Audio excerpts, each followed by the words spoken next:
Bismillahirrahmanirrahim. Assalamualaikum warahmatullahi wabarakatuh. Innal hamdalillah nahmaduhu wa nasta'inuhu wa nastaghfiruh wa na'udzu billahi min syururi anfusina wa min sayyiati a'malina may yahdihillahu fala mudhillalah wa may yudlilhu fala hadiyalah. Asyhadu an la ilaha illallah wahdahu la syarikalah wa asyhadu anna Muhammadan abduhu wa rasuluh. Allahumma shalli ala Muhammad wa ala ali Muhammad. Faqala Allah ta'ala fil Qur'anil Karim wa huwa asdaqul qailin. A'udzu billahi minasyaitonir rajim. Bismillahirrahmanirrahim. Ya bani innaha intakum mithqala habatin min khardalin fatakum fi sakhratin aw fis samawati aw fil ardi ya'ti bihallahu innallaha latifun khabir. Ya bunayya aqimis sholata wa'mur bil ma'ruf wanha 'anil munkar wasbir 'ala ma asabaka inna dzalika min azmil umur. Wala tusair khaddaka linnasi wala tamshi fil ardi maraha innallaha la yuhibbu kulla mukhtalin fakhur. Shadaqallahul azim. Puji sinarang syukur sumangga urang sanggakeun kadat Allah Subhanahu wa taala. Alhamdulillah kalayan irodat Allah Subhanahu wa taala. Urang sadaya tiasa patepung lawung patepang wajah dina sakumaha biasa ceramah singkat anu disebatkeun kultum kuliah 7 menit. Mudah-mudahan aya guna sinareng mangfaatna. Oge teu hilap sholawat kalih salam urang sanggakeun ka junjunan alam habibana wa nabiyana Muhammad sallallahu alaihi wasallam, ka kulawargina sahabatna tabi'it tabi'in tugdugi ka urang sadaya. Mudah-mudahan urang kalebet generasi anu senantiasa itba kana jejak langkahna.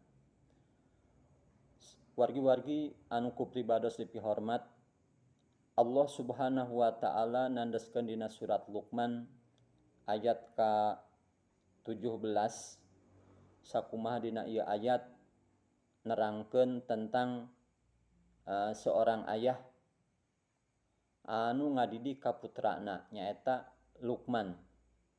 Kisah Luqman. Luqman teh anjeunna lain hiji nabi, tapi anjeunna ku Allah Subhanahu wa taala dicatet dina Al-Qur'an kisah Luqman ketika anjeunna ngadidik ka putrana. Ieu janten uswatun hasanah, contoh kangge urang sadaya ketika urang ngadidik ka putra-putri urang sadaya. Kedah sapertos Luqman. Sabab naon? Ketika putra-putri urang sadaya, generasi penerus urang sadaya teu diarahkeun kana jalan anu lurus, bade saha anu ngadoakeun? Bade saha anu ngurus ketika hiji orang tuana atanapi dua orang tuana ngantunkeun? Sabab saleresna mah panjang tangan ti orang tua teh nyaeta putra-putrina anu ngalanjutkeun. Ketika orang tuana teu sampai kana tujuan diteraskeun ku putra-putrina. Jadi dina ieu kisah surat Luqman ngajelaskeun nerangkeun ka urang sadaya ketika Luqman ngadidik ka putrana. Sakumaha dawuh Allah Subhanahu wa taala dina ayat ka 16, a'udzu billahi minasyaitonir rajim. Bismillahirrahmanirrahim. Ya bunayya yeuh anaking innaha intaku mithqala habatin. Lamun ceug mah anjeun berbuat diumpamakeun sagede hiji siki, naha bade siki sawi atanapi siki saliara atanapi siki anu dianggap kecil ya, naha kacang atanapi naon benda hiji siki. Lamun mah diumpamakeun anjeun berbuat boh kebaikan atanapi keburukan saageng hiji siki min khordalin. Eta siki teh aya dina jero fatakun mangka aya fi sokhrotin.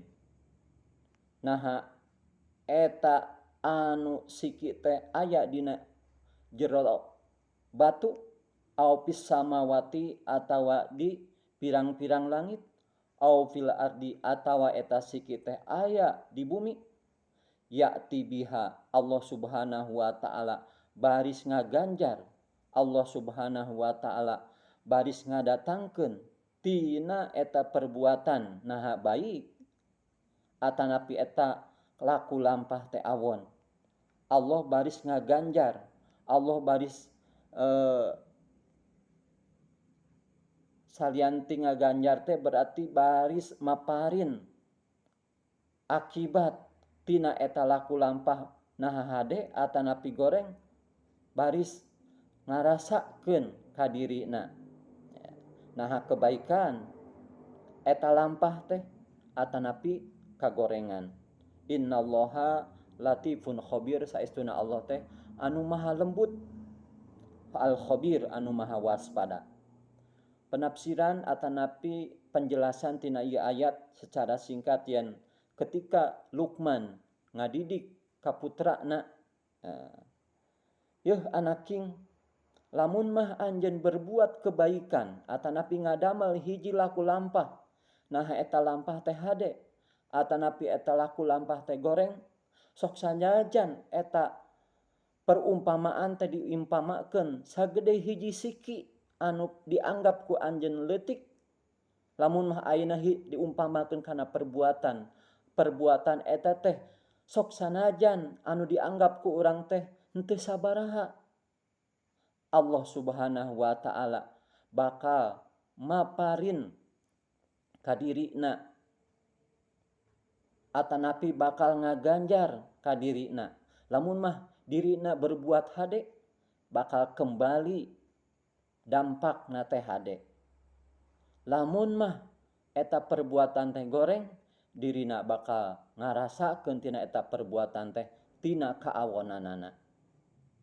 Jadi setiap perbuatan naha hade naha goreng dirina bakal ngarasakeun tina eta perbuatan sok sanajan eta teh perbuatan teh sagede siki anu dianggap ku urang yen eta teh kacida pisan alitna dirina bakal ngarasakeun.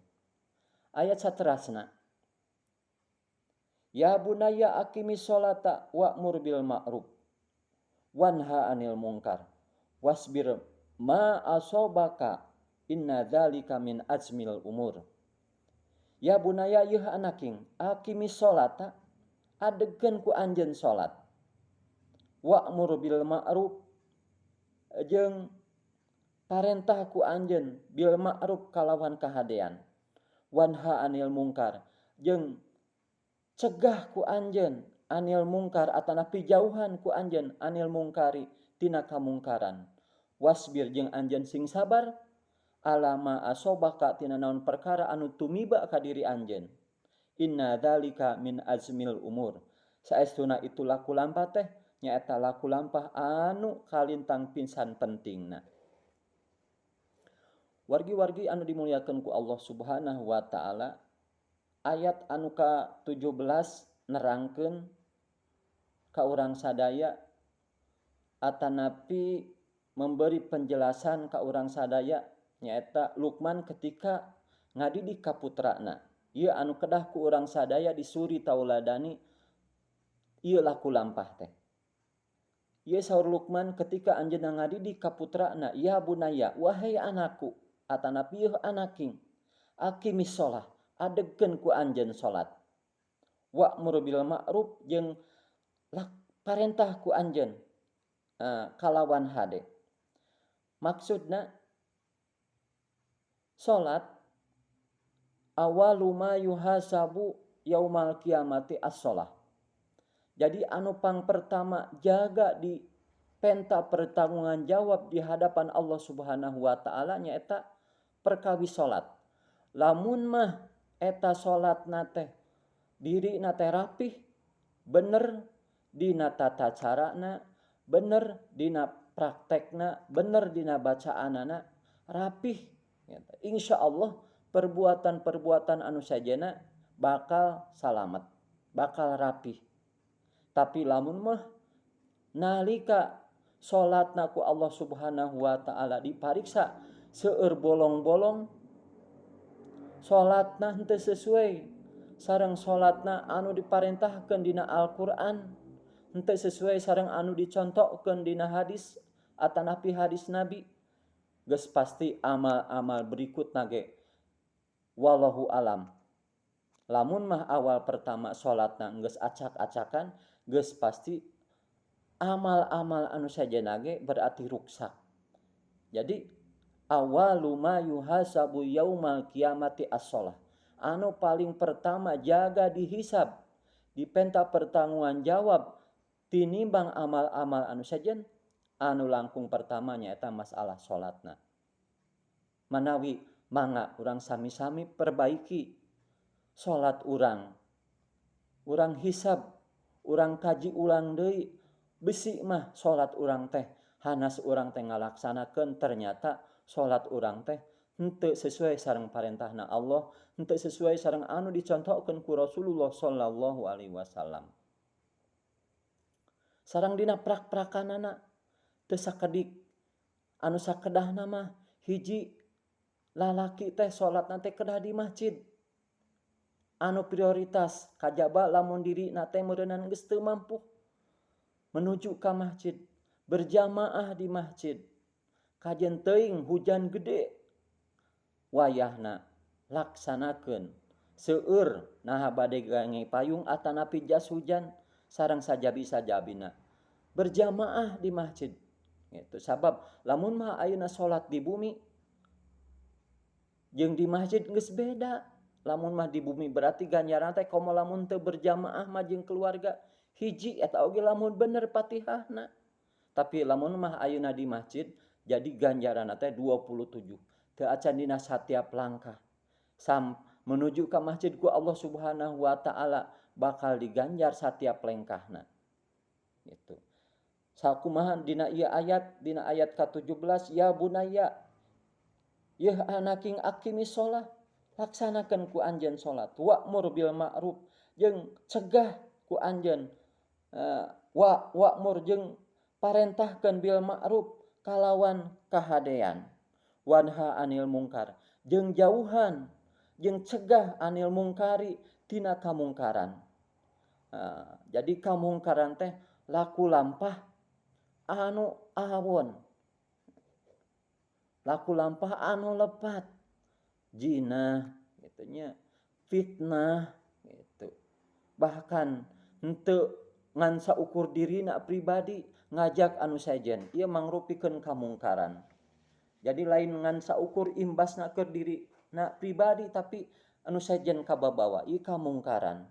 Diumpamakeun sapertos zina, ya, mungkar gitu. Dirina nya ngajak anu sajen, ieu kamungkaran. Jauhan ku anjeun, cegah ku anjeun laku lampah gitu. Atanapi tingkah laku tina kamungkaran. Wasbir alama asobaka jeung sing sabar anjeun naon perkara anu tumiba ka anjeun. Urang di alam dunya henteu terlepas itu tina cobaan jeung godaan, baik anu tumiba ka diri pribadi atanapi anu tumiba ka keluarga atanapi anu tumiba ka lingkungan. Ieu urang sing sabar. Saestuna Allah mencintai atanapi mika cinta ka jalma-jalma anu sabar. Innallaha ma'as sabirin. Saestuna Allah teh beserta atanapi caket jeung jalma-jalma anu salabar. Wasbir ma asobaka jeung sing sabar anjeun kana perkara anu tumiba ka diri anjeun. Inna dzalika min azmil umur. Saestuna ieu laku lampah teh anu kalintang pisan penting. Gitu.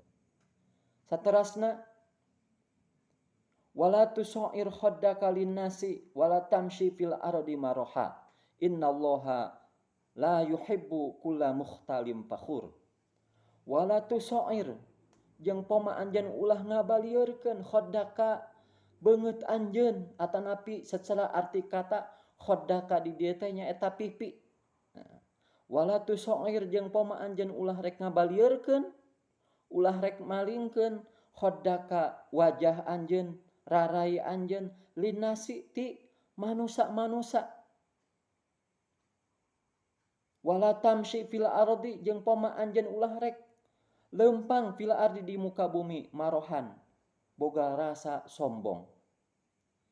Wargi-wargi anu dimuliakeun ku Allah Subhanahu wa taala, ketika setan idajil laknatullah dieksekusi di surga kulantaran dirina ngabogaan sifat sombong, ku Allah Subhanahu wa taala diparentah pikeun supaya sujud ka Nabi Adam.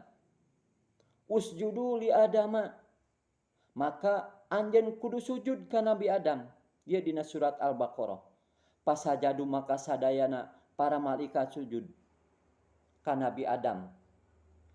Pasajadu maka sujud illa iblis. Illa di dieu harap istisna anu ngaiwalkeun. Illa iblis kajaba iblis. Bapa moyangna setan iblis teh. Anu pang pertamana. Jadi aya hiji malaikat anu namina iblis. Tadirina henteu sujud, henteu taat, henteu patuh kana parentahna Allah. Illa iblis kajabi iblis anu teu sujud ka Nabi Adam. Aba mangka nolak eta iblis. Wastakbaro jeung dirina ngarasakeun dirina takabur, sombong. Nah, didinya manawi Allah Subhanahu wa taala dina waktu harita ngaeksekusi di surga gitu ka eta iblis kulantaran dirina henteu taat, boga rasa diri sombong, boga rasa dirina lebih ti Nabi Adam. Sabab naon dirina diciptakeun ku Allah tina seuneu, tapi Nabi Adam diciptakeun tina taneuh kelaanan cenah kitunya. Cek eta iblis teh kudu sujud ka Nabi Adam. Nah, gitu. Tah urang oge lamun mah ngabogaan sifat angkuh, ngabogaan sifat sombong, berarti kapinaon ka iblis. Nauzubillahi min dzalik. Mudah-mudahan urang sadaya ku Allah Subhanahu wa taala disalamatkeun tina sifat angkuh, tina sifat sombong, boga rasa diri leuwih tinu sejen, leuwih alus, leuwih bager, leuwih soleh, leuwih sagala-galana. Buang lamun moal dina diri urang ngabogaan sifat anu sapertos kitu. Bisi kalebet jalmi-jalmi atanapi kalebet jalmi anu sombong. Wala tamsi fil ardi maroha jeung poma anjeun ulah leumpang di ieu muka bumi maroha kalawan ngabogaan sifat sombong. Innallaha la yuhibbu mukhtalim fakhur. Saestuna Allah henteu mika cinta kullan ka tiap-tiap mukhtalin anu ngabogaan sifat angkuh fakhurin anu sombong.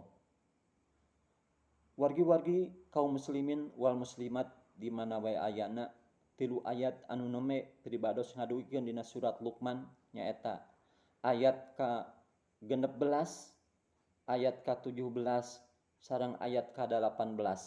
Mudah-mudahan janten pencerahan kangge urang sadaya, janten kesimpulan tina ieu ayat, tina 3 ayat anu name didogikeun ku pribados nyaeta kahiji urang kedah ngadidik ka generasi urang.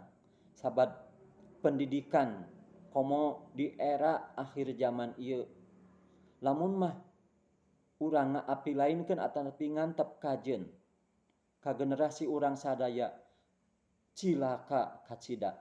Sabab godaan tantangan barudak ayeuna beda jeung budak baheula. Lamun mah budak baheula teu aya HP, ayeuna mah aya HP. Dirina aya di kamar eta budak, ternyata gaulna mah di mana jeung urang luar negeri. Bahaya lamun mah eta HP teu diarahkeun kana hal anu positif. Jadi hiji-hijina jalan kudu diarahkeun kana pendidikan. Sakumaha Sayyidina Ali anjeunna ngadugikeun dina hadis anjeunna adibu auladakum. Didik anak-anak aranjeun fa innahum maka saestuna maranehanana eta budak urang sadaya teh makhlukuna diciptakeun li zamani goero zamanikum. Bakal beda episode anu ku urang dijalani jeung episode atanapi perjalanan hidup jeung anu bakal karandapan ku putra-putri urang sadaya. Titik akhirna nyaeta dina pendidikan. sakolakeun, pasantrenkeun dina tempat-tempat anu hade. Mudah-mudahan urang sadaya jaga moal berat teuing gitu. Ketika urang dipenta pertanggungan jawab ti putra-putri urang sadaya, termasuk itu bojo urang sadaya arahkeun, didik gitu supaya urang henteu berat ketika dipenta pertanggungan jawab. Ayat anu berikutna nyaeta tentang pendidikan. Ketika Luqman ngadidik ka putra-putrina, tadi oge kesimpulan salerosna cekap ti Sayyidina Ali, titik akhir dina pendidikan supaya urang salamet gitu. Anu terakhir jadi urang diparentahkeun dina ayat anu ka-18 supaya urang nebihan tina laku lampah angkuh, laku lampah anu sombong gitu. Sabab setan oge gitu kusabab dieksekusi ti surga kulantaran ngabogaan sifat angkuh jeung sombong. Mudah-mudahan urang sadaya disalametkeun tina sifat angkuh, tina sifat sombong lantaran urang diciptakeun tina taneuh gitu. Urang teu aya naon-naon di hadapan Allah Subhanahu wa taala ngan saukur titipan anu aya, mobil, sawah, kebon, emas, berlian, pangkat, jabatan eta sadaya ngan saukur titipan. Ketika hiji waktu ku Allah Subhanahu wa taala dicanak eta sadayana urang teu bisa kukumaha. Mudah-mudahan tilu ayat anu didugikeun ku pribados aya guna senareng mangfaatna. Sumangga urang sami-sami tutup ieu panglawungan kaya kalayan aosan kiparat majlis. Subhanakallahumma wa bihamdika asyhadu alla ilaha illa anta astaghfiruka wa atubu ilaik. Wassalamualaikum warahmatullahi wabarakatuh.